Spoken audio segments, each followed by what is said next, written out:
আসসালামু আলাইকুম প্রিয় দর্শক, সুলতানাস কুকিং চ্যানেলের পক্ষ থেকে আপনাদের জন্য আজকে দারুণ মজার বিস্কিটের রেসিপি নিয়ে চলে আসলাম। দেখুন কতটা সুন্দর হয়েছে বিস্কিটগুলো।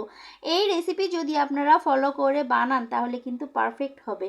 তো স্কিপ না করে পুরো ভিডিওটা দেখে নেবেন, তাহলেই শিখতে পারবেন কিভাবে আমি বানিয়েছি। তো প্রথমে আমি একটা মিক্সিং বলের মধ্যে 1/3 কাপ ঘি দিয়ে দিচ্ছি।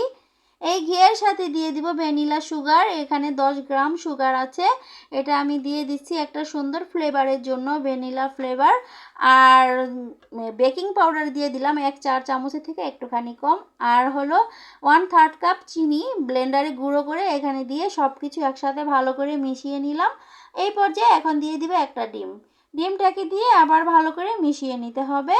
আর সামান্য 1 চিমটি লবণ দিয়ে দিতে পারেন আপনারা, আমিও দিয়ে দিয়েছি, তো সেটা আর কি দেখাতে ভুলে গিয়েছি। তো এখন আমি এখানে দিয়ে দিলাম, এই চিনিটাকে দিয়ে ভালো করে মিশিয়ে নিচ্ছি। দেখুন মিশিয়ে নেওয়ার পরে এখানে আমি এখন হাত দিয়ে এই যে মিক্স করে নিচ্ছি। এখন এই পর্যায়ে আমি দিয়ে দিব 1 কাপ ময়দা।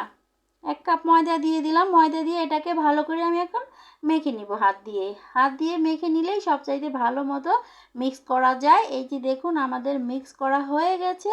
এই পর্যায়ে আমি এখানে দিয়ে দিব কর্নফ্লাওয়ার, 2 টেবিল চামচ পরিমাণ কর্নফ্লাওয়ার দিয়ে দিলাম। এতে করে বিস্কিটটা একটু সফট হবে, অনেক বেশি শক্ত হবে না, নরম নরম থাকবে এবং মুচমুচে থাকবে, খেতে খুবই ভালো লাগবে। এটা করে এখন আমি এগুলোকে একটু হাত দিয়ে ভালো করে মথে মথে একবারে স্মুথ করে দুটো ভাগ করে নিচ্ছি। দেখুন একটা ভাগ আমি সাদা রাখবো আর একটা ভাগের মধ্যে আমি কোকো পাউডার মেশাবো, যাতে করে চকলেট কালার চলে আসে। দেখুন 1 টেবিল চামচ দিয়ে দিলাম ভরে, আরও একটা টেবিল চামচ দিয়ে দিলাম। টোটালে আমি 2 টেবিল চামচ এই কোকো পাউডার দিয়ে দিলাম। তো দিয়ে এটাকে এখন ভালো করে মিশিয়ে নিচ্ছি। ভালো করে মিশিয়ে নিয়ে ডলে ডলে একেবারে ভালো করে সব জায়গাতে মিশিয়ে নিতে হবে। তো আমাদের এই যে মিশিয়ে নেওয়া হয়ে গেছে, এই পর্যায়ে এখান থেকে আমি একটা এই যে র্যাপিং পেপার দিয়ে এটাকে ভালো করে পেঁচিয়ে নিব হাত দিয়ে, একটু মথে মথে একটু লম্বা রোলের মতো করে। দেখুন কিভাবে করছি, এরকম করে একটু চাপ দিয়ে পাতলা করে এটাকে আমি নর্মাল ফ্রিজে রেখে দিব আধা ঘন্টার জন্য। দেখুন আর বাকি অর্ধেক যেটা রয়েছে সেটাও আমি নর্মাল ফ্রিজে রেখে দিব ঠিক এইরকম করেই। এই যে দেখতে পাচ্ছেন হাত দিয়ে একটু মসৃণ করে নিচ্ছি সুন্দর করে।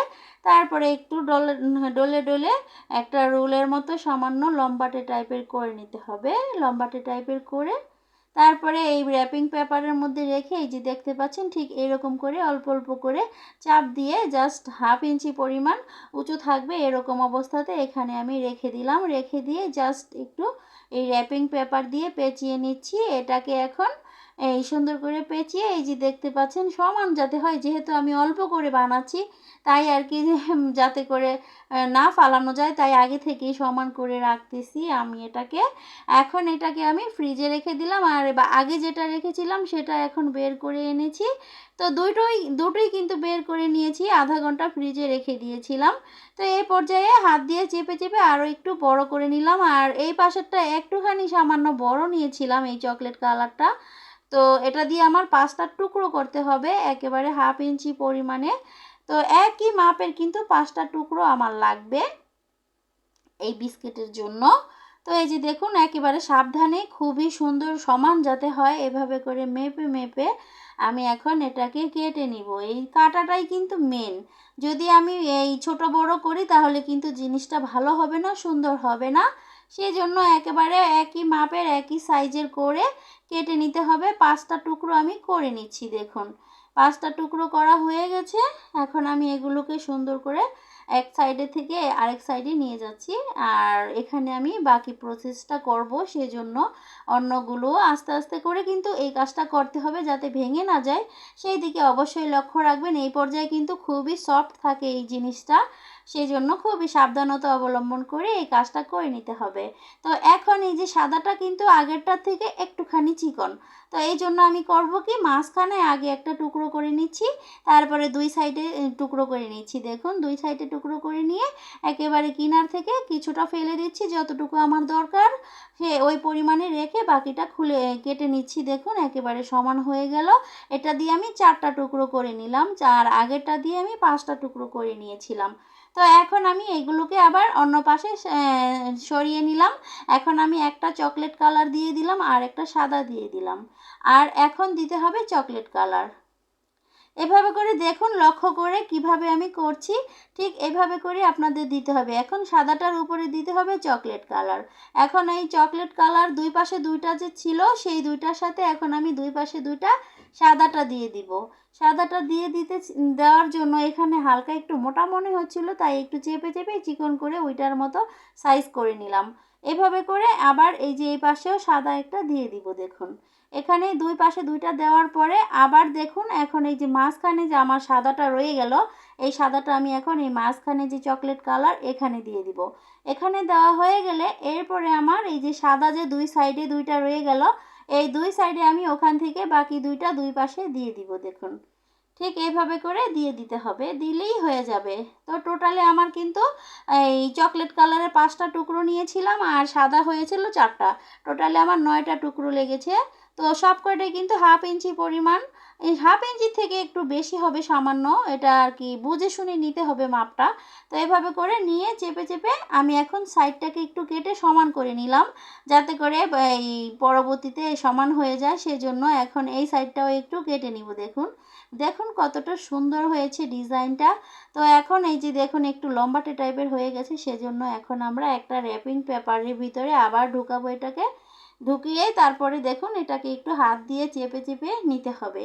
তো এই যে দেখুন র্যাপিং পেপারের মধ্যে এখন আমরা এটাকে ঢুকিয়ে নিলাম, আর হাত দিয়ে এভাবে চাপ দিলে দেখা গেছে যে এটা বাঁকা তারা হয়ে যেতে পারে, সমান থাকবে না। তো এই যে র্যাপিং পেপারের মধ্যে আমরা টাইট করে ঢুকিয়ে নিচ্ছি এই জন্য যে যাতে করে এই জিনিসটা বাঁকা তারা না হয়ে যায় আর নষ্ট না হয়ে যায়। এখন আমি এই যে এভাবে আস্তে আস্তে করে উপর থেকে নিচে ফালাচ্ছি, উপর থেকে নিচে এরকম করে 4-5টা যাতে একেবারে সমান হয়ে যায় সেই কাজটা এখান থেকে করে নিলাম।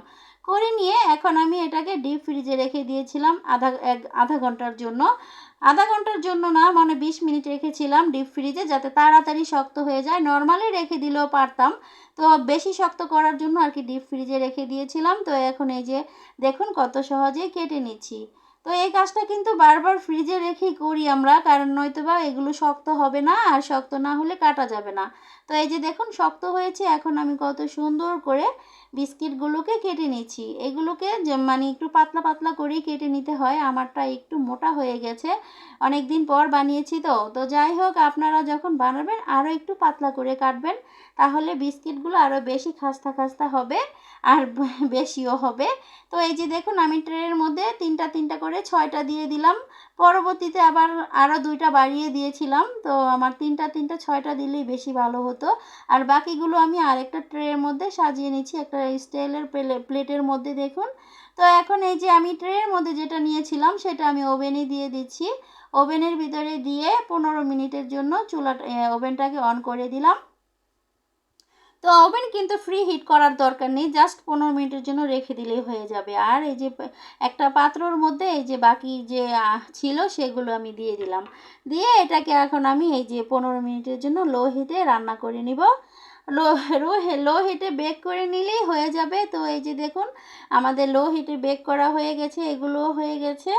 আর যে ওভেনে দিয়েছিলাম সেটাও এখন হয়ে গেছে, সেটাও আমরা এই যে বের করে নিয়েছি, বের করে ঠান্ডা করে নিয়েছি। দেখুন কতটা সুন্দর হয়ে গেল।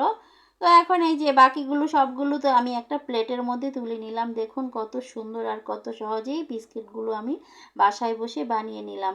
এভাবে করে কিন্তু আপনারাও বিস্কিট বানাতে পারবেন সহজে। আর বাকি যে সাইডের ছিল সেগুলো দিয়ে এগুলো বানিয়েছি। দেখুন এটা অন্য একটা ডিজাইন হয়েছে। তো আমার রেসিপি যদি ভালো লাগে প্লিজ লাইক কমেন্ট শেয়ার করবেন, এবং প্লিজ চ্যানেলটাকে যারা নতুন আছেন সাবস্ক্রাইব করে রাখবেন। আল্লাহ হাফেজ।